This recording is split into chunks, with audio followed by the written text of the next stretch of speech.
Muito obrigado, senhor presidente. Importante ressaltarmos, especialmente no início de governo, que a construção e a reconstrução de um país não pode ser feito com uma fórmula mágica e tem que ser feito com muita responsabilidade e transparência perante o povo brasileiro em relação às ações do governo. O governo tem tomado uma decisão de promover uma reoneração articulada num diálogo intenso e profundo do ministro Fernando Haddad com a Petrobras, para que à medida que houvesse uma queda no preço da Petrobras, pudesse haver uma compensação gradual da reoneração dos combustíveis, visando, acima de tudo, a redução do risco fiscal alegado pelo mercado financeiro, que seja capaz de diminuir a taxa de juros que vem hoje a 3,75% ao ano, já do governo passado, e que impede o crescimento da economia brasileira, senhor presidente, e por consequência a nossa arrecadação. O Brasil hoje tem a sua relação dívida-PIB em média de 73%. Como é que nós vamos promover os ajustes sociais que nós queremos, como a diminuição de 7 bilhões de déficit de moradias para as famílias brasileiras? Como é que nós vamos garantir a continuidade do programa Bolsa Família? Vamos fazer emissão de moeda?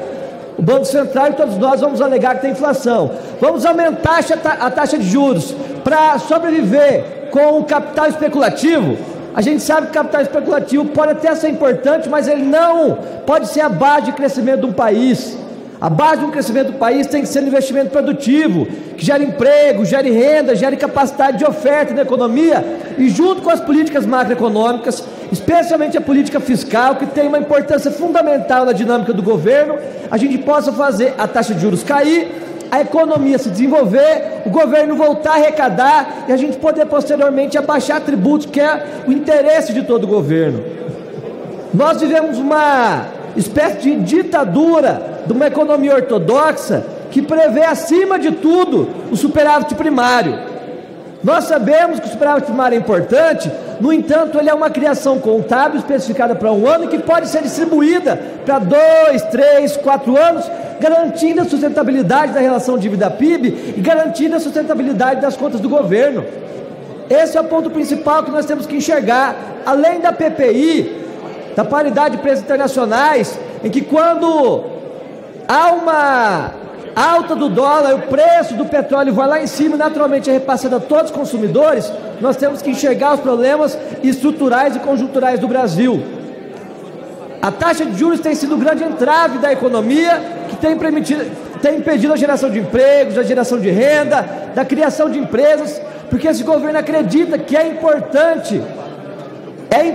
o empreendedorismo e é importante o fortalecimento da iniciativa privada. Mas, paralelo a isso, é necessária a participação do governo, especialmente para que a gente possa eliminar as restrições da demanda que existem no mercado, como, por exemplo, os quase 70 milhões de brasileiros endividados no SPC, que o presidente Lula veio apresentar o programa Desenrola, com os mais de 6 milhões de empresas que hoje também estão com dificuldades, estão endividados, e naturalmente isso afeta o spread bancário, que é a diferença entre a captação dos bancos e o empréstimo, que é o que gera lucros para eles, essa diferença. No meu entender, o spread bancário brasileiro é abismal, está fora de proporção, mas não se pode tapar o sol com a peneira e fingir que o índice de inadimplência não contribui para essa alta. Então é por isso que nós não podemos olhar o Brasil com olhos rasos, precisamos enxergar o Brasil do tamanho que ele é, precisamos enxergar o Brasil com a profundidade que ele tem, enxergarmos que durante o governo Lula II, quando houve uma certa flexibilização das metas declinantes de inflação, o Brasil chegou a crescer 7,5% no ano. Foi o maior crescimento dos últimos anos que o Brasil teve, porque houve essa flexibilização entendendo o contexto econômico. Cada medida econômica, cada ação do governo, uma política monetária mais apertada, uma política monetária mais flexível, uma política fiscal mais ativa ou mais restritiva, depende das condições de governo, depende da conjuntura nacional e mundial. E hoje a conjuntura da inflação a nível nacional e mundial está especialmente relacionado a alta no preço dos alimentos que dependem de muitas vezes de fertilizantes de outros países, como Rússia, de onde importamos 80% dos nossos fertilizantes, e também da guerra, naturalmente, da Ucrânia com a Rússia, que tem impactado nos preços. Portanto, não é uma oferta de demanda, não é uma inflação de demanda, é uma inflação de oferta, é uma inflação de custos. Por isso nós insistimos na importância dessa medida temporária, repito eu, e esse é o espírito com que o presidente Lula e o ministro Fernando Haddad têm trabalhado: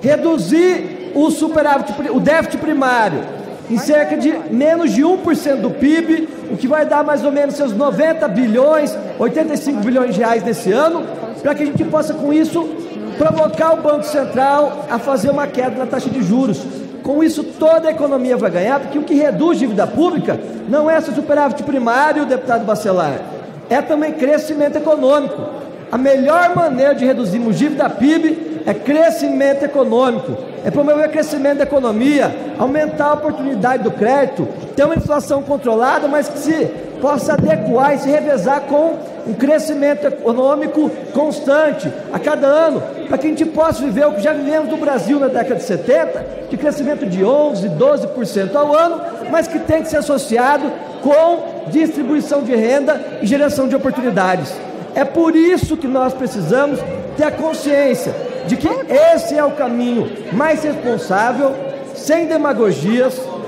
com credibilidade, para que nós possamos garantir crescimento econômico associado à diminuição da pobreza, diminuição da desigualdade de renda, que a gente possa investir nos projetos sociais, como faremos agora, na sexta-feira, dia 3 de março, na cidade de Rondonópolis, a entrega de 1.400 casas no residencial Celina Bezerra, no município de Rondonópolis, em Mato Grosso. Muito obrigado, senhor presidente. Peço que essa fala seja incluída na Voz do Brasil.